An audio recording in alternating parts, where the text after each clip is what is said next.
Welcome to Grampy's Garage. I'm Grampy. A few days ago, my daughter called and said her battery was dead. She jumped it and drove around a little bit, charged it up, and today she brought it over so I could take a look at it. Probably gonna need a battery.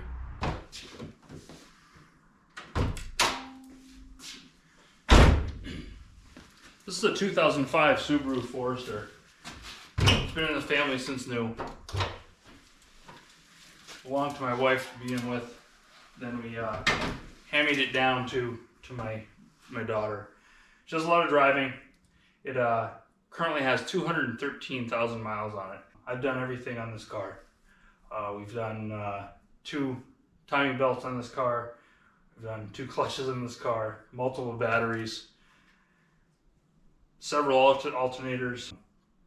A lot of work. A lot of work's been done to this car to keep her alive. Worth it. It's a good little car. Typically, you get 3 to 4 years out of a battery. A lot of times that's what their warranty is. From experience, changing the battery in this car, the computer loses the idle circuit if the battery is disconnected for too long. And it's a pain in the butt to go through the procedures required to reset the idle circuit. So what I'm going to do is I'm going to use a device that saves the computer memory. This device hooks up to a jump pack or any other 12-volt battery you might have. Now, there's several different types of these on the market. The one that I recently purchased is this one right here. It hooks up to the OBD2 connector, and then there's a cigarette lighter adapter which the clamps plug into, and then it hooks up to your 12-volt source.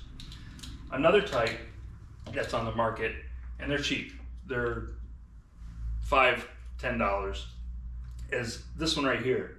It again hooks up to the OBD2 connector and then plugs in, and you take a 9-volt battery and you hook the 9-volt battery to this connector. Now, these are 12-volt circuits. This is a 9-volt battery.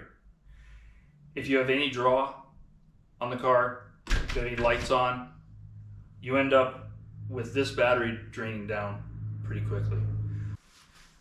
So if you use this type, you want to make sure that there's no lights on, there's no draws in the battery. And I've used it before. I've had limited success with it. So I decided not to use this one this time, decided to buy a new one, and we're going to try this out and see how it works. First thing we're going to do is we're going to go through and make sure there's no draws on the car, just in case.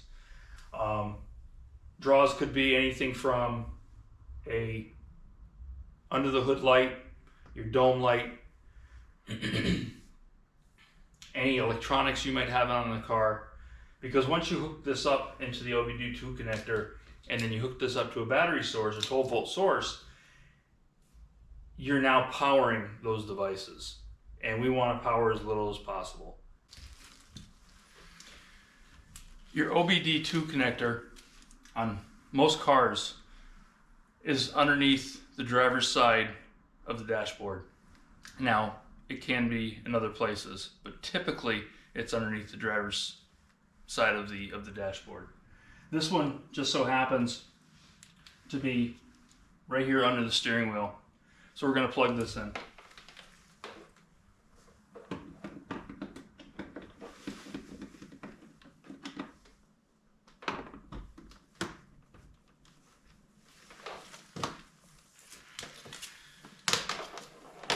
I'm using a battery jump pack. We're going to go ahead and turn it on. It's showing 12.3 volts.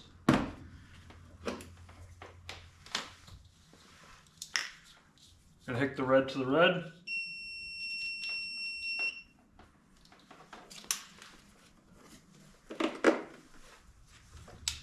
And we're gonna hook the black to the black.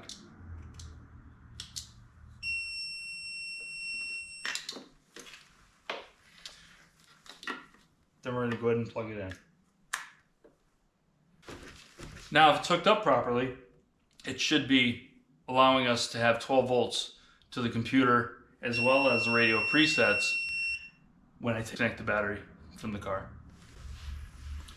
Using a 10mm wrench, I'm going to disconnect the ground side first. You don't want to disconnect the positive side first, because once you take that positive cable off, if it hits something, then it's going to spark. So we're going to take the ground side off first. And because we have it powered up, we want to make sure that this isn't going to touch anything once we have it off. I'm going to bend it back a little bit.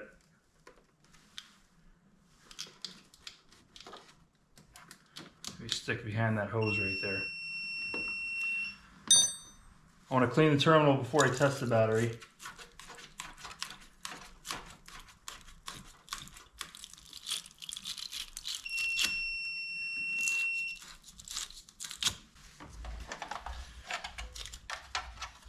Take my tester, hook red to positive, hook back black to negative.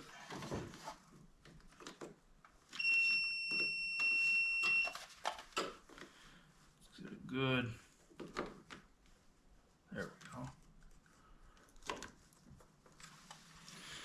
So I am showing about 12.4 volts, which you should have in your battery. So I'm going to hit the button and see what happens. It brings it down to 10 volts under load, which is weak. And when it recovers, it only recovers to 12. So while the battery is not shot, the battery is weak. We're going to go ahead and replace it.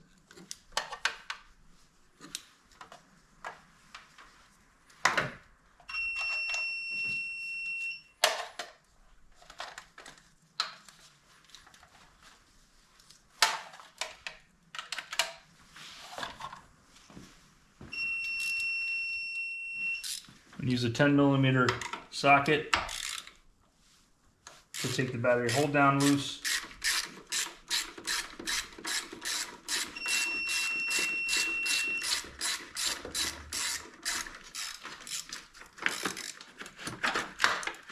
That's loose.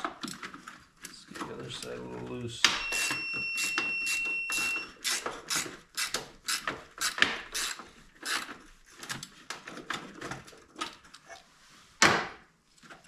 Before we put the battery back in, the new one, I'm going to clean up these hold down bolts. And when I put the last battery in it, I didn't mark the date on the battery, which you should always do. That easy. Now, there is another spot on most batteries where it'll have the date of the battery, which I'm really not worried too much about, because again, I'm going to replace it anyways. We'll keep this around for a spare if we need it.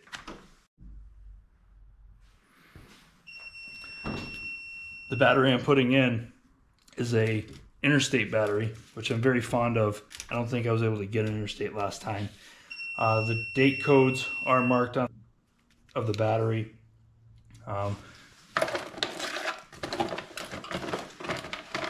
Before we put it in, let's clean up the battery tray.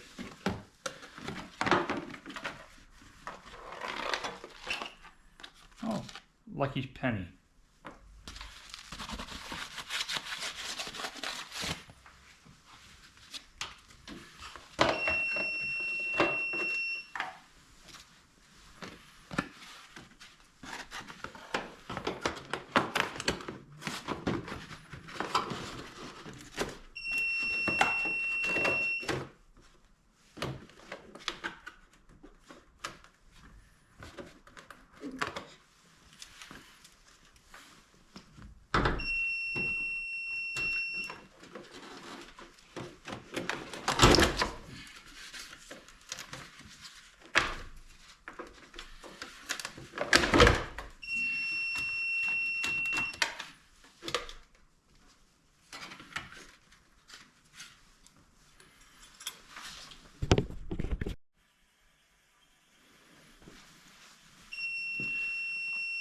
Before we hook up the new battery, we're going to clean up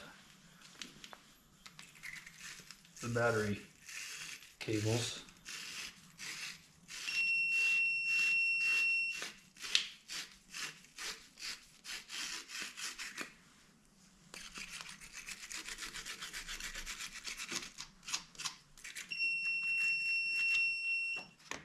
On this negative cable, there's a piece of plastic, an insulator on it, and it's wedged between where the clamp tightens up.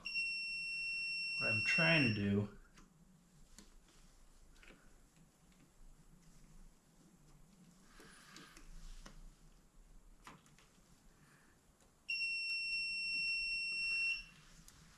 is get at that corrosion right there.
The hook on this bar hooks down into the battery mount at the bottom. You want to make sure that's where it's got to be engaged by feel. It's down there somewhere. There it is. I'm going to throw a little bit of anti-seize on these. They're kind of rusty. And that'll make it so if I have to service this again anytime soon, it'll be easier to get it off.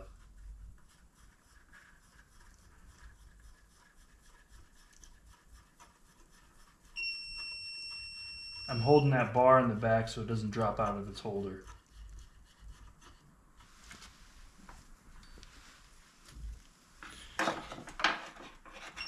Push this one up through here and catch the holder in the front. There we go. Again, a little bit of anti-seize on it. I cleaned them up with a wire wheel.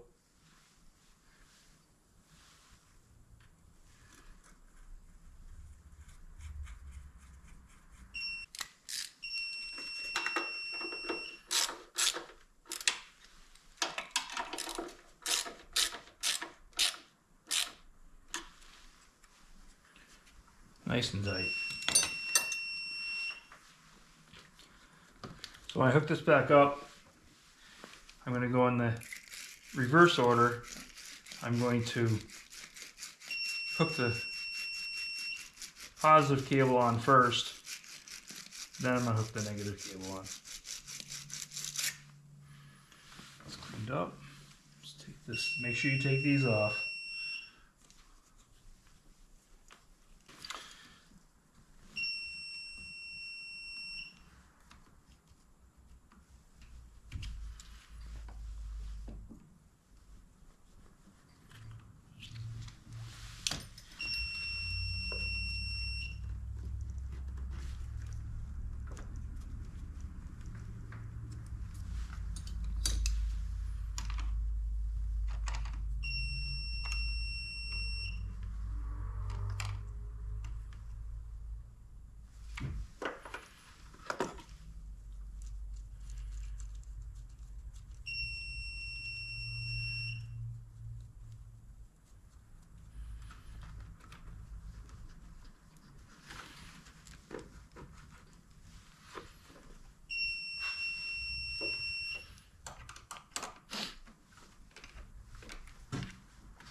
These need to be tight, but don't over tighten them.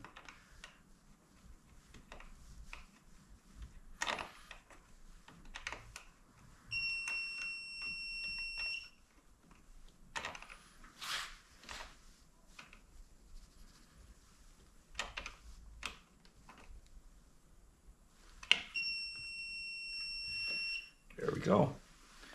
And the battery is installed. Now we'll disconnect our memory saving device and see how that worked. Let's disconnect the memory saving device from the door. I closed the door because the dome light was on. Disconnect the ground. Disconnect the hot. Stop that beeping noise. And then take the plug out of the OBD2 connector.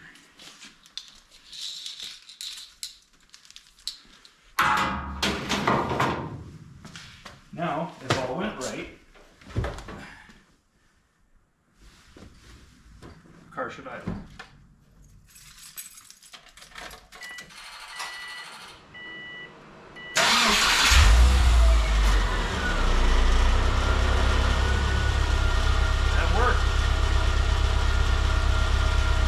Done that, I would have had to do a relearning sequence with the computer for the idle system.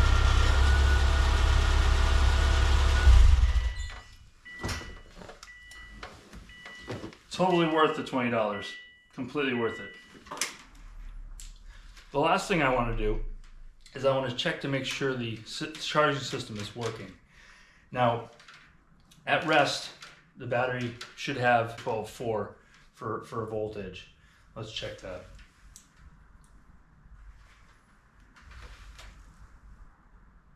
And actually our battery has 12.6 volts, so it's fine. Now I want to check our charging system, and to do that you have to start the car.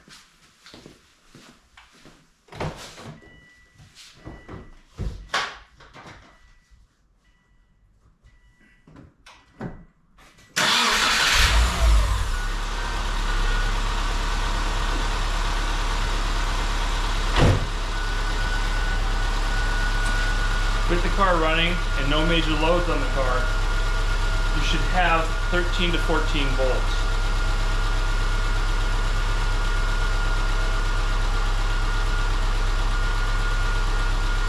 And we have 14.2, which is fine. Thank you for taking the time to watch my video on changing the battery in the 2005 Subaru Forester and using a memory saving device. If you liked the video, please subscribe, like, and share. There'll be more to come. Have a great day.